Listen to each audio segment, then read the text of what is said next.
Hi everyone, welcome to another lesson with Dr. Hill. Today we're talking about our electronics series, and I want to just talk my students through how to build a little chamber to test the conductivity of liquids. Now, we made a conductivity tester in a previous lesson using the breadboard and a battery, and the light comes on when you touch the two leads to your conducting material. So you can test solids quite easily. Gases are a bit harder, obviously. You have to isolate a gas, so we're not going to bother with gases. But we can also test liquids, but what I don't want to do is I don't want to put the leads into the liquid because sometimes they can corrode quite badly if we do that. For example, if we put them into lemon juice, what happens is the metal starts to disintegrate. And there's reasons for that, called electrolysis. And what we have to do is we have to try and avoid that. So we don't want to put our jumpers, the wires that we've got connected to the breadboard into the liquid. So what we have to do is build a little chamber that's got some electrical conducting material at either end of it so that we can test liquids. And then all we have to do is pour the liquid out, wash it out, and then put our next liquid in. So we can test our washing up liquid, for example, or we can test cooking oil, those things to see if they conduct electricities, vinegar. All of these are good things to test. All right, again, be careful. Just make sure that you test to see whether conductivity is occurring, and then disconnect your leads. Sometimes it's possible to produce gases from these experiments. So we don't want to produce very much. So if you see a few bubbles, that's fine.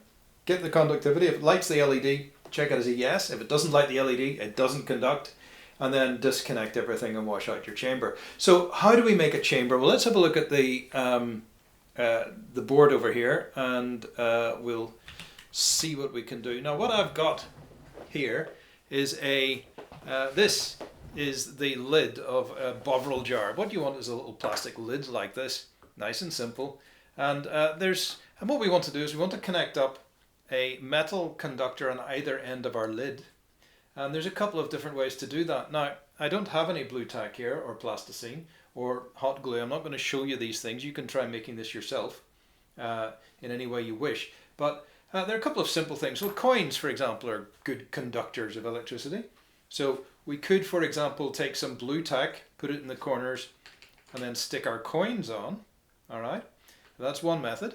You could do the same thing with paper clips, using a bit of blue tack or hot glue to fix your paper clips in place, and make sure that the most important thing is your conductors on either end don't touch. All right, make sure that they don't touch each other. Another idea is if you have some of these tiny little bulldog clips, some people might have them around.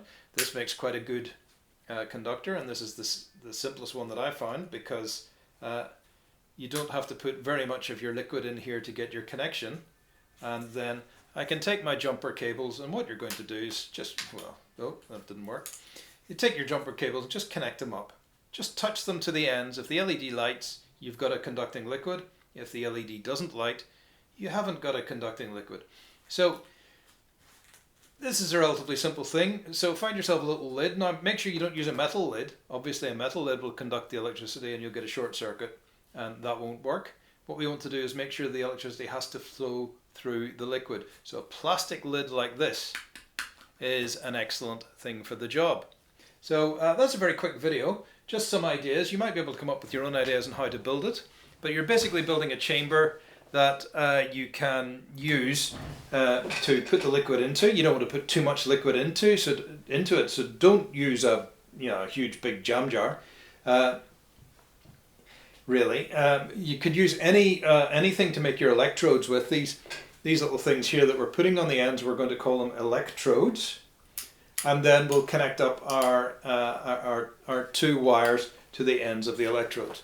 Okay, so that was a very quick video just to give you some ideas. I'm sure you can come up with your own device, your own little testing chamber very easily, but it allows you to test liquids at home, and you'll be able to check the conductivity of different liquids. The results can be quite interesting. It's not easy to predict whether liquids are going to conduct or not conduct, at this stage of your learning, but later on you will learn why certain liquids conduct electricity and certain liquids do not. All right. As well as that, keep testing various things around the house. Food packaging is interesting in terms of whether it conducts electricity or not. Foil wrapped foods, are they really foil? Is there some way to show that there's metal involved in that process of packaging? But also you can test out different other materials like cardboard or wood,